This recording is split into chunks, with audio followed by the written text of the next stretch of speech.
제가 애청하는 TV 프로그램 중에 신박한 정리라는 프로그램이 있습니다. 정리가 필요한 집에 MC가 찾아가서 집을 둘러보고 어떤 집이 되기를 원하는지 이야기도 하면서 집에 있는 물건들을 가지고 나와서 버릴 것, 남길 것, 나눌 것으로 나눕니다. MC들이 돌아가고 나서 출연자는 집에 있는 물건을 최대한 비우고 나면 전문가가 집을 변화시켜주는 그런 프로그램입니다.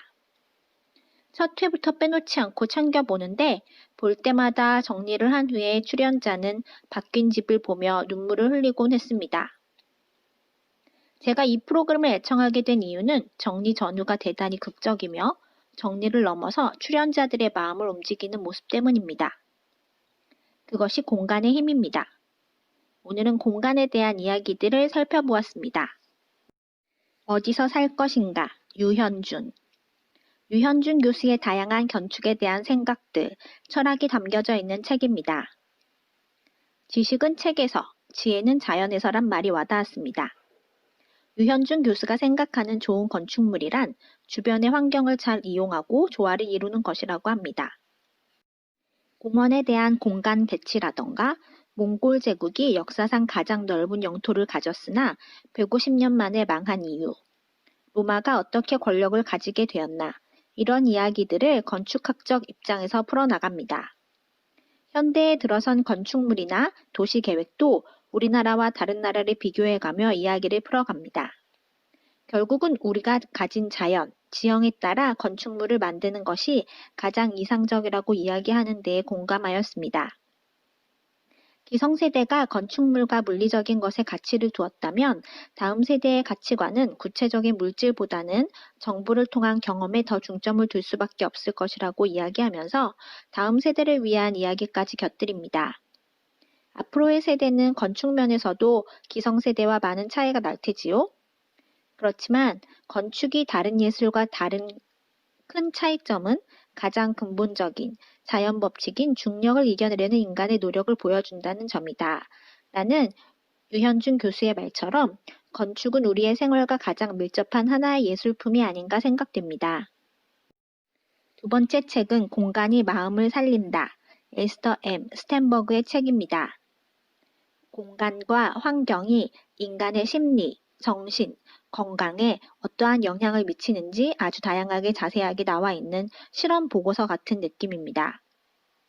병실 창으로 자연 풍경이 내다보일 때 환자들이 더 빨리 회복한다거나 우리가 활동하는 공간이 기억을 공고히 하는 데 매우 중요한 역할을 한다는 등 공간이 실질적으로 어떻게 사람에게 영향을 미치는지 과학적인 사실들을 알려줍니다.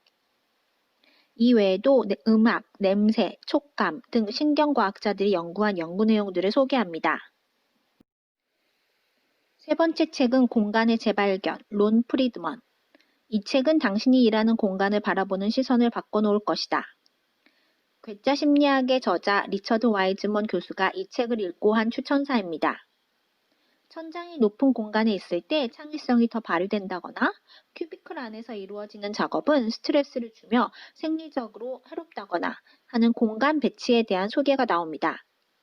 여기까지 읽으면 사무실 인테리어를 위한 팁을 모아놓은 책 같지만 사실은 공간은 물론 관계, 경영 전략 등 일터에서 우리가 알아야 할 덕목들을 소개하고 있습니다. 재미난 것은 이 책 에필로그에 나온 이야기인데 갤럽에서 조사한 미국 직원의 직업 몰입도는 30%라고 합니다.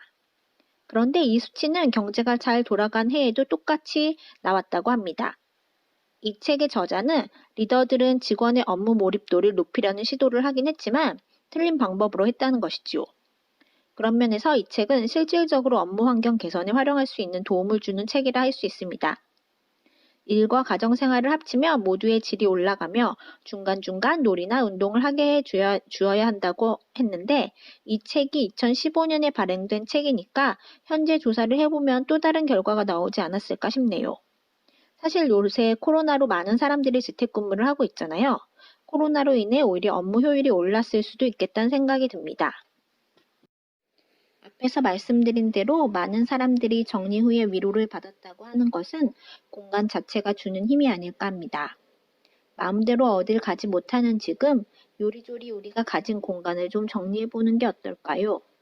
그리고 오늘 소개해드린 책 보시면서 좀 더 창의적인 공간을 어떻게 마련할 것인가 생각해보는 주말 되셔도 좋을 것 같아요. 그럼 다음에 만나요. 구독 푹!